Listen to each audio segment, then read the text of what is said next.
बच्चों, अब हम सीखेंगे कार्बोकेटायन के बारे में।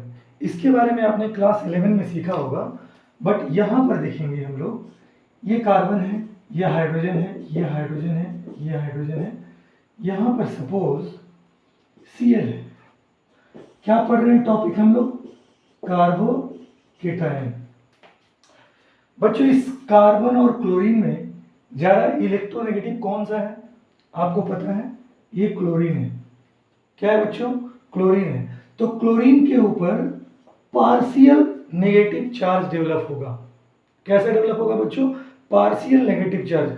आप बोलिएगा कि अच्छा बताइए, NaCl में ये पार्शियल बोल के कुछ नहीं होता था, एक पॉजिटिव चार्ज है, एक नेगेटिव चार्ज है। तो बच्चों ये पार्शियल इसलिए है, पहली बात तो ये कि ये कोवैलेंट बॉन्ड है और ये जो है आयनिक बॉन्ड है, तो यहाँ पार्शियल लिखते हैं। आप थोड़ा इसको याद रखिएगा। तो अगर ये पार्शियल नेगेटिव है तो ये पार्शियल क्या है बच्चों? पॉजिटिव है। अगर यहाँ ऐसा क्लीवेज हुआ, हेटेरोलाइटिक क्लीवेज हुआ, ये ऐसे क्लीवेज तो होगा नहीं। ये क्लीवेज किसी न्यूक्लियोफाइल के आने पर, किसी न्यूक्लियोफाइल क्या है बच्चों, हम अभी पढ़ाएंगे आपको, आने पर ये टूट गया। आपको अभी केवल कार्बोकेटायन सीखना है। ये क्लोरीन जो है, ये बॉन्ड पेयर, इसमें कितने इलेक्ट्रॉन है? 2 इलेक्ट्रॉन है। इनको लेके क्लोरीन चला गया, तो इस कार्बन के, तो क्लोरीन तो यहाँ चला गया, Cl नेगेटिव। तो यहाँ क्या बचा बच्चों, बोलिए बताइए। इस पर कौन सा चार्ज डेवलप हो गया? पॉजिटिव। क्या आ गया बच्चों? Positive charge. इसे ही कहते हैं हम लोग कार्बोकेटायन। बनता कैसे है थोड़ा ये देख लेते हैं। ये बनता कैसे है? ये हेटेरोलाइटिक फिजन से बनता है बच्चों, हेटेरोलाइटिक क्लीवेज से बनता है। हेटेरोलाइटिक का और होमोलाइटिक क्या होता है? हेटेरोलाइटिक का मतलब ये जो इलेक्ट्रॉन बॉन्ड टूटा है, इसमें के दोनों इलेक्ट्रॉन अगर बराबर रूप से बढ़ते तो वहां फ्री रेडिकल बनता है, आपको याद होना चाहिए। लेकिन यहाँ बराबर रूप से नहीं बटे, क्लोरीन इलेक्ट्रॉन को लेकर के चला गया, तो ये हेटेरोलाइटिक हुआ, क्योंकि दोनों का दोनों इलेक्ट्रॉन कौन लेकर चला गया? क्लोरीन। अब ये जो बना है ये कार्बोकेटायन है। अगर मैं आपसे पूछूं कि इस कार्बन का हाइब्रिडाइजेशन क्या है, तो आप बोलोगे बहुत सिंपल, सिंगल बॉन्ड काउंट कर लीजिए। सिंगल बॉन्ड कितने हैं? 3 हैं। तो अगर सिंगल बॉन्ड 3 है तो आपको पता है हाइब्रिडाइजेशन क्या होना चाहिए? sp2। और हाइब्रिडाइजेशन जब sp2 होगा तो आपको ये भी पता है कि इसका शेप कैसा होना चाहिए बच्चों? प्लेनर। क्या होना चाहिए बच्चों? प्लेनर होना चाहिए, प्लेनर। मतलब मैं अगर बोलूं तो मान लीजिए ये अगर एक प्लेन है, इस प्लेन में मिडिल में कार्बन है और इसी प्लेन में 3 तरफ हाइड्रोजन जुड़े हुए हैं। जैसे ये बोर्ड को ही मानिए, बोर्ड के मिडिल में कार्बन है और तीनों तरफ क्या जुड़े हुए बच्चों? हाइड्रोजन जुड़े हुए हैं। तो ये हुआ प्लेनर स्ट्रक्चर, याद रखिएगा। तो हम लोग पढ़ रहे थे कार्बोकेटायन के बारे में। तो कार्बोकेटायन तो हम लोगों ने देखा हेटेरोलाइटिक क्लीवेज से बनता है। अब कार्बोकेटायंस के भी टाइप्स हैं। फॉर एग्जाम्पल, ये जो आप जानते हैं इसे मिथाइल कार्बोकेटायन बोलते हैं। और अगर मैं इसकी बात करूं, CH2 ये प्लस। अब इसके बारे में कंफ्यूज मत करना, एक्चुअली यहाँ पर कोई एक ग्रुप था, वो Cl हो सकता है, वो पूरा इलेक्ट्रोनेगेटिव था और वो यहाँ से दोनों इलेक्ट्रॉन लेके चला गया। जब ये चला गया तो यहाँ पॉजिटिव चार्ज है। अब ये कार्बोकेटायन है। नेक्स्ट बच्चों, अगर मैं बोलूं ये क्या है, आप बोलिएगा सिंपली कार्बोकेटायन है। अगर मैं बोलूं ये क्या है, आपका आंसर होगा कार्बोकेटायन है। बट ये जो है टर्शियरी कार्बोकेटायन है या 3rd डिग्री कार्बोकेटायन है। टर्ट मतलब टर्शियरी कार्बोकेटायन है। ये क्या है बच्चों? 2nd डिग्री कार्बोकेटायन है। और ये क्या है बच्चों? ये 1st डिग्री। ध्यान से देखो, इस कार्बन से केवल एक कार्बन जुड़ा है, 1st डिग्री कार्बोकेटायन है।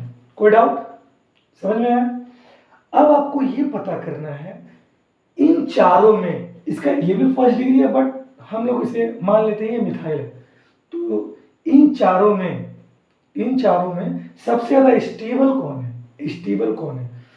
तो आपको पता होगा, अगर पॉजिटिव चार्ज है कार्बन के ऊपर तो ये बतला रहा है कि इसे इलेक्ट्रॉन की जरूरत है, इसे नेगेटिव चार्ज की जरूरत है। अगर नेगेटिव चार्ज इसके पास आएगा तो ये स्टेबल हो जाएगा। और आपको ये भी पता है कि मिथाइल ग्रुप जो होता है वो प्लस आई इफेक्ट शो करता है। ये एक इलेक्ट्रॉन रिलीजिंग ग्रुप है। तो ध्यान दीजिए, इस कार्बन के पास ये मिथाइल ग्रुप इलेक्ट्रॉन भेज रहा है प्लस आई इफेक्ट के माध्यम से। तो सिमिलरली ये भी बेचारा क्या है, इलेक्ट्रॉन का भूखा है। इसे इलेक्ट्रॉन ये मिथाइल ग्रुप दे रहा है प्लस आई के माध्यम से, इसे ये भी दे रहा है प्लस आई के माध्यम से, इस कार्बन को ये भी दे रहा है, ये भी दे रहा है, ये भी दे रहा है। बताइए सबसे ज्यादा कार्बन जो भूखा था उसे सबसे ज्यादा इलेक्ट्रॉन कहां मिलने की संभावना आपको दिख रही है? नो डाउट यहाँ तीन ग्रुप हैं, इलेक्ट्रॉन रिलीजिंग ग्रुप है, मिथाइल ग्रुप है, जो प्लस आई इफेक्ट के माध्यम से यहाँ इलेक्ट्रॉन पहुंचा रहे हैं। और इसे जरूरत किसकी है? इलेक्ट्रॉन की।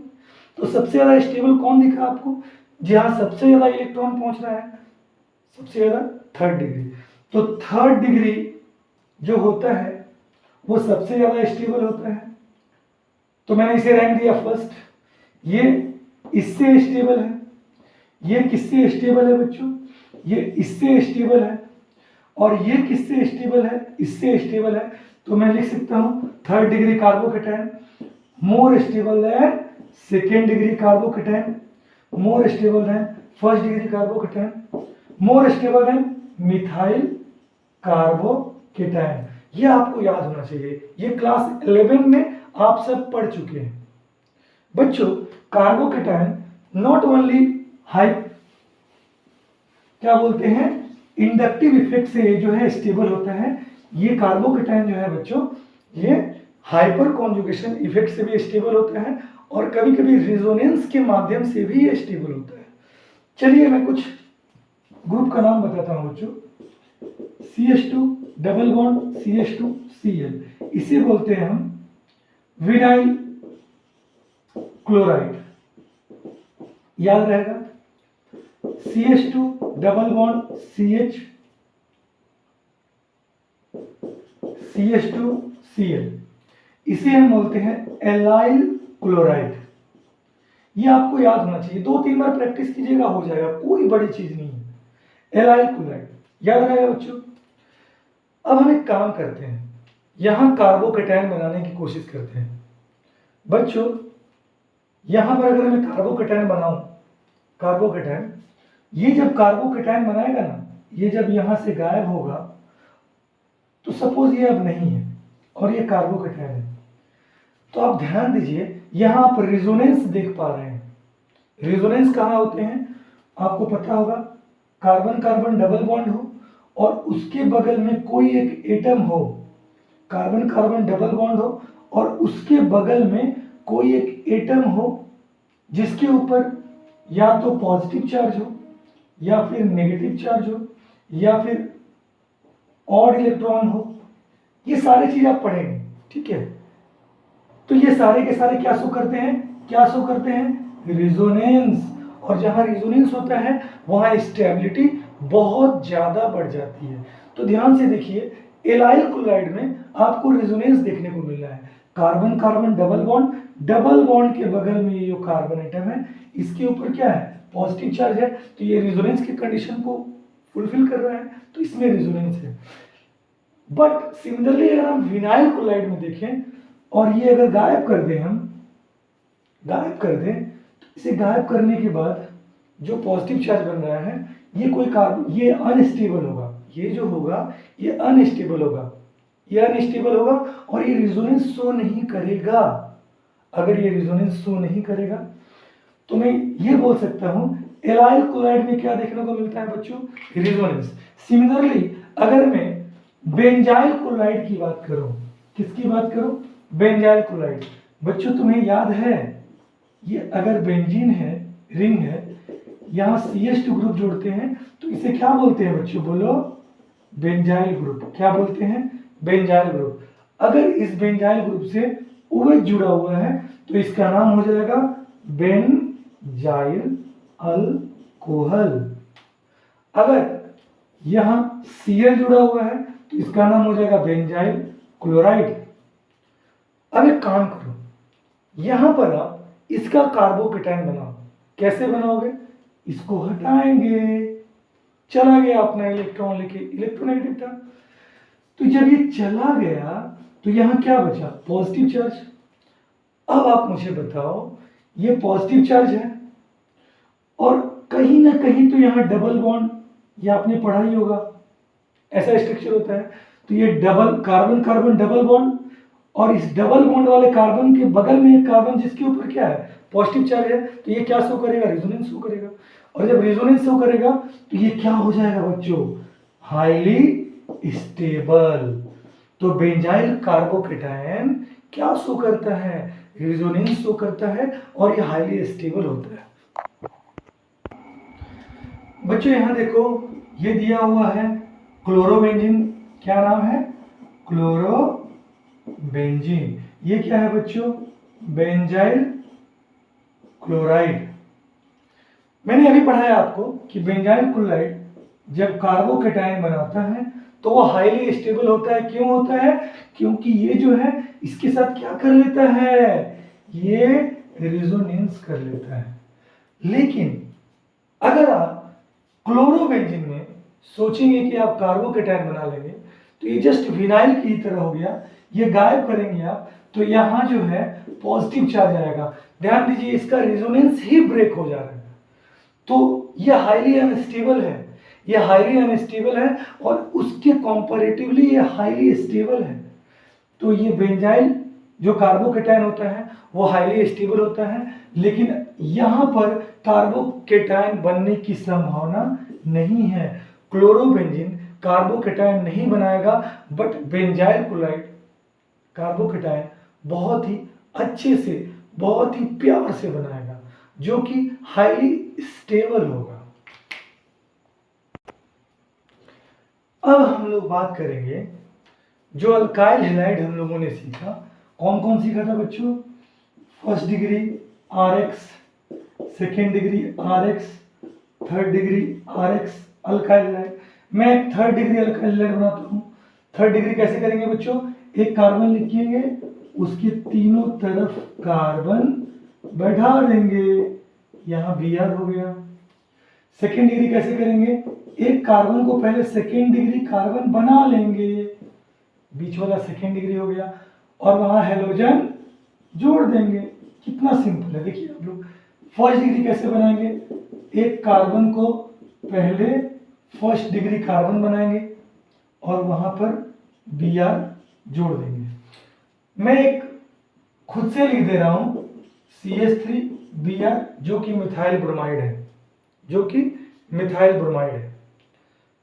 अगर इन्होंने कार्बोकेटायन बनाया, इन्होंने किसी रिएक्शन के दौरान कार्बोकेटायन बनाया, आप बोलेंगे बहुत सिंपल है, यहां से गायब कीजिए, प्लस लिखिए, प्लस लिखिए, प्लस लिखिए, प्लस लिखिए। तो इन सब में सबसे स्टेबल कार्बोकेटायन किसका होगा?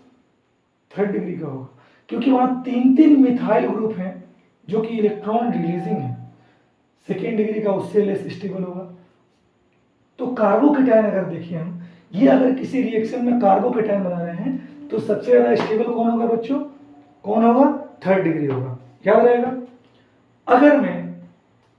अगर मैं ऐसा बोलूं कि बच्चों बताओ सबसे ज्यादा स्टीयरिक हिंड्रेंस, क्या बोला मैंने बच्चों?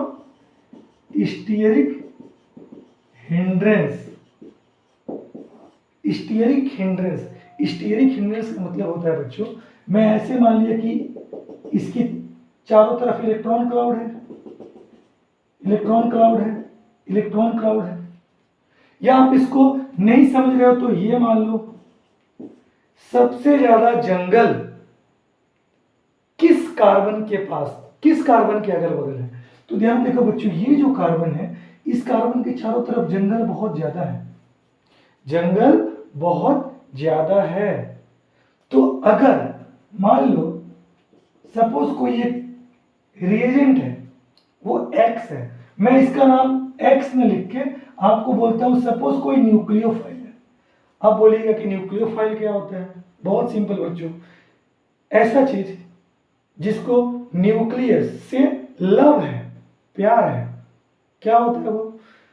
जिसके पास नेगेटिव चार्ज हो वो न्यूक्लियोफाइल होते हैं, या फिर जिनके पास लोन पेयर हो। फॉर एग्जाम्पल बच्चों, H2O आपको मैंने पढ़ाया था, यहाँ लोन पेयर होते हैं, तो ये एक न्यूक्लियोफाइल है। CH3OH मिथानॉल, ये लोन पेयर है, तो ये न्यूक्लियोफाइल है। OH माइनस, ये माइनस है तो ये न्यूक्लियोफाइल है। Cl माइनस न्यूक्लियोफाइल है। Br माइनस न्यूक्लियोफाइल है। SH माइनस न्यूक्लियोफाइल है। तो ये सारे के सारे न्यूक्लियोफाइल हैं। इस न्यूक्लियोफाइल को अगर इस कार्बन के पास पहुंचना है, ये जो बीच वाला कार्बन है, जो 3rd डिग्री कार्बन है, तो क्या ये आसानी से पहुंच पाएगा? नहीं पहुंच पाएगा। क्यों? क्योंकि इसके चारों तरफ क्या है? जंगल है, स्टीयरिक हिंड्रेंस है। मगर अगर मैं बोलूं, इस कार्बन की बात करूं,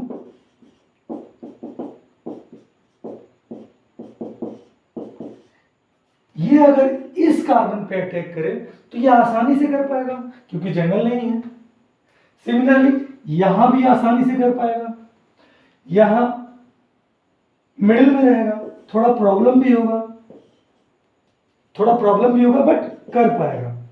तो सबसे ज्यादा परेशानी कहां है न्यूक्लियोफाइल को पहुंचने में? 3rd डिग्री कार्बन अगर दिख रहा है तो यहां इसे बहुत परेशानी है। याद रहेगा बच्चों, क्यों? क्योंकि 3rd डिग्री कार्बन में क्या होता है बच्चों? स्टीयरिक हिंड्रेंस होता है, तो यहां इसे बहुत ज्यादा परेशानी है। कोई डाउट? समझ गए आप लोग? नोट डाउन करते चलेंगे। तो बच्चों न्यूक्लियोफाइल क्या होता है हम लोगों ने पढ़ा, ऐसा स्पीसीज जिसके ऊपर नेगेटिव चार्ज है, जिसके पास लोन पेयर है, और जो क्या खोज रहा है? जो खोज रहा है पॉजिटिव चार्ज को, ताकि वहां जा करके वो अपना लोन पेयर दे करके खुद को न्यूट्रल कर पाए।